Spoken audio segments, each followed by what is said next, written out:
One compact full face of makeup with one brush and share with you how you can do this yourself and how easy it is to do. So this is all cream makeup. If you've not used cream before and you're anywhere over 30, 40, 50, then this is a makeup that you definitely want to give a try. It's amazing. All cream makeup sits on top of your skin, and some of the myths about cream makeup is that it's heavy or cake-like, and this is not. It's very lightweight and very skin-like, and I'm going to show you how you can just apply the least amount to get the coverage that you want.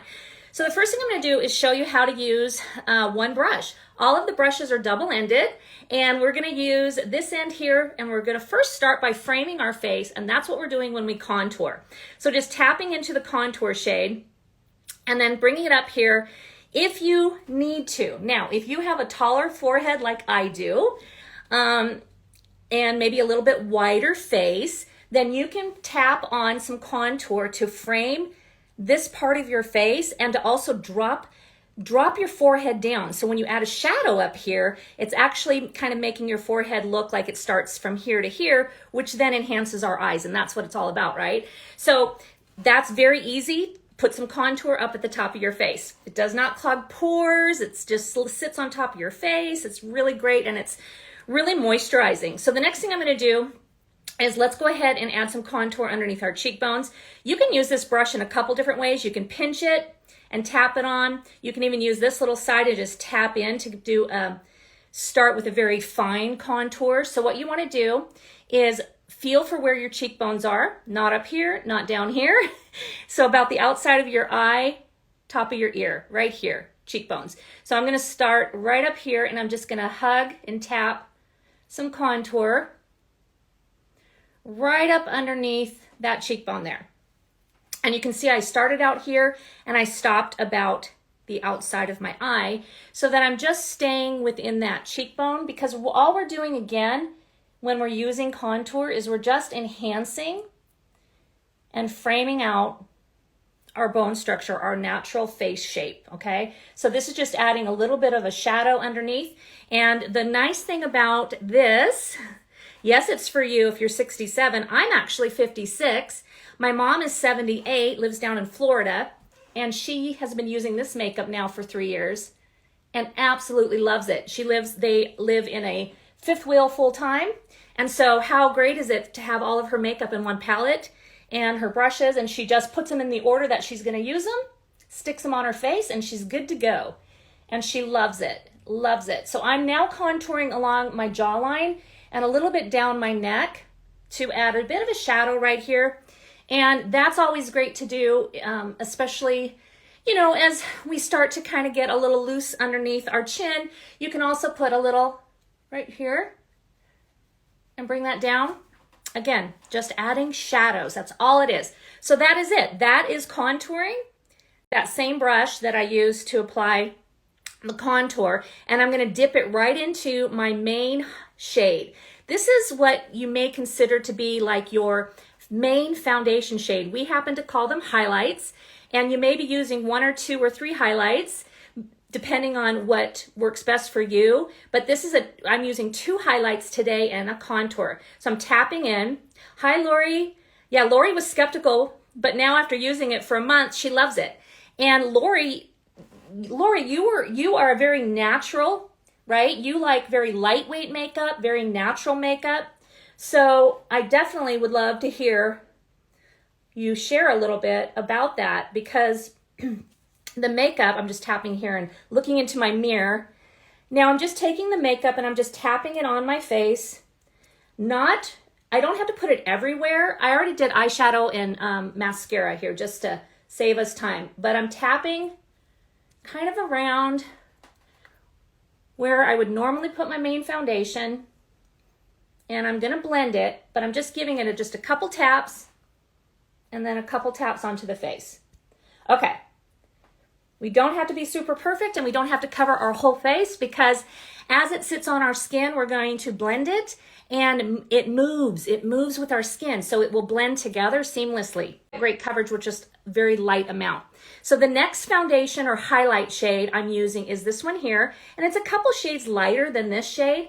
This shade is what I like, what we call like a brightener shade. And I'm just going to take that brush that I contoured with it. I'm just going to take and tap in again, just a tiny bit. And I'm just going to apply just a bit on the inside, kind of on the inside of my eye here where it's dark. I'm not going to put it underneath my eyes because I'm going to probably go back in with a little bit more of my main shade to kind of conceal some under eye darkness. But wherever you just tapping in, these are some places I like to add a little bit of brightener. So like right above my contour, kind of on the side of my temple to give my face, see, can you start to see that lift there? I'm using this lighter shade really to just brighten up and add a little bit of light to the center of my face. A little bit down your bridge of your nose. So kind of right in this area here. That's all that is doing. Now, for underneath your eye, I don't suggest that you take a really light shade like this and go directly under your eye. If you have a lot of texture under there, if you have melasma or darker under eye, see how I kind of have that. So I'm going to go back in with my main shade and I'm just going to tap a little bit more, just like that. And that's going to go actually right underneath my eye, right here. Very lightly, not too much, but just strategically tapping a little bit of that on. And see how that just neutralized already without pulling in any texture or showing or emphasizing by putting this really light shade directly under my eye. That would just be kind of defeat the purpose of me trying to really camouflage that. And it works amazing for dry skin because it's cream. And cream is moisturizing. Cream is not like powder. It's not like liquid that evaporates and settles into, your fine lines. It sits on top of your skin. So, is it okay for oily skin? Yes, same thing, because oily skin really needs moisture. I know it sounds so weird. A lot of people are like, well, I have oily skin. I can't use cream. No, oily skin needs moisture. It needs that. So that is the point. Yeah. Cream is like skin. It is amazing, Karen. I agree. So and as I'm blending and moving this around, I'm tapping and I haven't added makeup to this.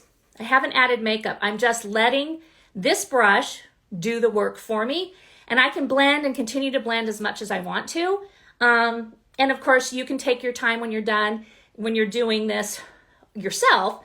I'm going over my contour now just as lightly tap and just kind of tap it up and blend it a bit. I had pulled it up into my hairline. And then don't forget to tap and pull contour on your neck down so that you don't have just a really harsh line here. You want to pull that down and just blend that together. If your neck and your face are like two different shades, then that's where you can use your makeup to kind of connect the two, right?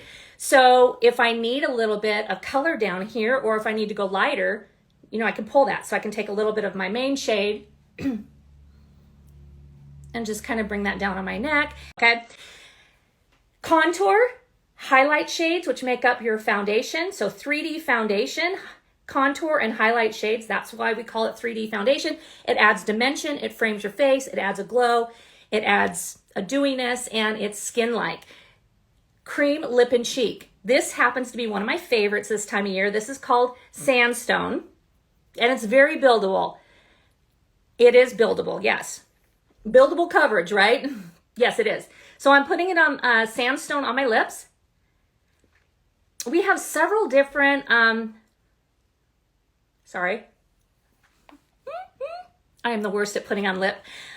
We have several different lip and cheek shades, and they are dual purpose, and sometimes you can use them even for eyeshadow. But there is satin shades, which are more matte, like this one here, which I'm just going to tap on right above my contour. This is called Sandstone. It's a really pretty warm terracotta shade that is just so fun for summer into fall. And what you're going to do then is just take that same brush. I'm not cleaning it off, but I'm just tapping. Look at how soft. So see, look at the softness. So look, it looks so scary, right? In the tin, and then here on your face, you're like, oh my gosh, what is she doing? Putting all that blush on her face. But look at how it blends out because it's cream. And I know I saw a gal ask me, is it buildable? Yes. So go back in. You want a lot, you love a punch of cheek, and take the brush and just tap the brush directly in and build. It's buildable. So you love a lot of blush, or you're going out and it's going to be a date night, or you know you're going to be, maybe you're going to be doing photographs or on camera and you need a little extra color to your face, then you can build it. See how I was able to build that cheek color? Okay. And then it's also forgiving. So if you get too much somewhere, you grab a perfector sponge. This is what we call our beauty blender, perfector sponge. You get it damp. It's just damp and cool. It's not wet. It's not dry. And you go around your face, and let's say you felt like you got too much somewhere. So I can just press over and lift a bit off. Let's say it looks like I was getting a little bit in. I got a little too heavy-handed underneath my eye. Just tap gently and press that makeup in, and it's just so skin-like, okay? This is setting spray. I saw a question come through on how you set the makeup. I use setting spray. I think this is the setting spray that is from this company. It's called Seint, and my eye makeup is also from Seint. So we do eye makeup, eyeshadows. We don't do mascara. But I did my brows with my Seint makeup. I did my eyeshadow and my whole face. So I'm gonna do my setting spray. So you shake this up really well. A couple different ways you can do it. You can just take and spray your whole face. Just liberally spray it. Okay, I'll do it. You'll get a kick out of it because I'm gonna look like a total dork. I gotta close my eyes and I gotta close my mouth. So give me 2 seconds. Okay, that's it. Let it dry, set my face. Now, if you have oil, it's gonna dry and not look as dewy or shiny because right now I've got this on there. But if you have an oily combination T-zone, you can then actually add a little bit of translucent setting powder. And the key word, here's one of the larger palettes, and this one has translucent setting powder in it, and eyeshadows, just to give you an idea of what some of the other palettes look like. And I'll talk a little bit. I saw some questions come in about how do you figure out what to get, and I saw some questions roll by. I'm just loosening up that translucent powder. I'm gonna pick up my perfector sponge. I'm gonna tap it right in, because remember, this is not wet, it's just lightly damp.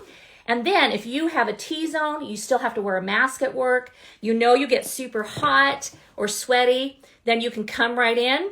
Or let's say you just start using this makeup and your skin is not quite adjusted to it. And you're like, you know, I was so used to really matte makeup. I'm not used to all this glow. I need to just kind of warm up to the glow. So you can put a little translucent setting powder, just take a little fluffy brush when you're done and just brush off that excess. And see how that just toned down that area and mattified it a bit and gave it a little extra. Let me make sure I brushed off all the setting powder. There we go. Just brush off that excess there.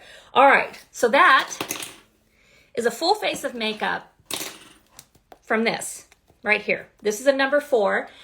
This is contour, 2 highlight shades, and a lip and cheek. I did it all with one brush, a double-sided brush.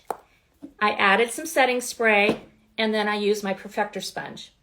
Okay, so that is a great beginner kit that could be around with these 4 shades and your palette, which is magnetic, little compact. You just replace what you use, and this brush and the setting spray. It's about $150. This lasts for a long time. Look at how it hasn't even put a dent in my makeup, and I use it all the time because you use so little of it. You don't need to use a lot of this makeup to get the coverage that you want. You just don't. So a number 8. So this one will actually do, here's like 3 highlight shades in case you want more of a color corrector shade, and your 2 main shades, your contour. And then you can actually get more lip and cheek colors. You can put a bronzer in here, or you could put 2 eyeshadows. This is Illuminator. I didn't show you Illuminator. Illuminator is kind of like it's a cream shimmer. Isn't that pretty? So if you don't think this makeup gives you enough glow and enough illumination to your face and you want more, look at that. Look at that. Can you see that? Just a little bit of that fun shimmer. So that's really, really fun. Those are called Illuminators. And then of course, this is what we call a number 12, because you can get 6 total full-size tins on one layer. and either 6 full-size tins on the second layer or a combination of eyeshadows. And I did see the question come by about eyeshadows. Are they cream or are they powder? And we have about 4 cream eyeshadow shades for those who like cream, but all the eyeshadows that I used on my eyes and that are in here are all powder, and I love powder. We have matte and we have shimmer, and I even like to use these two. This one's like a dark gray. It looks black, but it's like a dark gray, and this is a dark brown. I like to use those to line my eyes. You know, you can do your liner, bronzer, illuminators, translucent setting powder. So everything you need is in your palette. Reach out to me, make sure you do, and I appreciate you so much. Have a great day, everybody.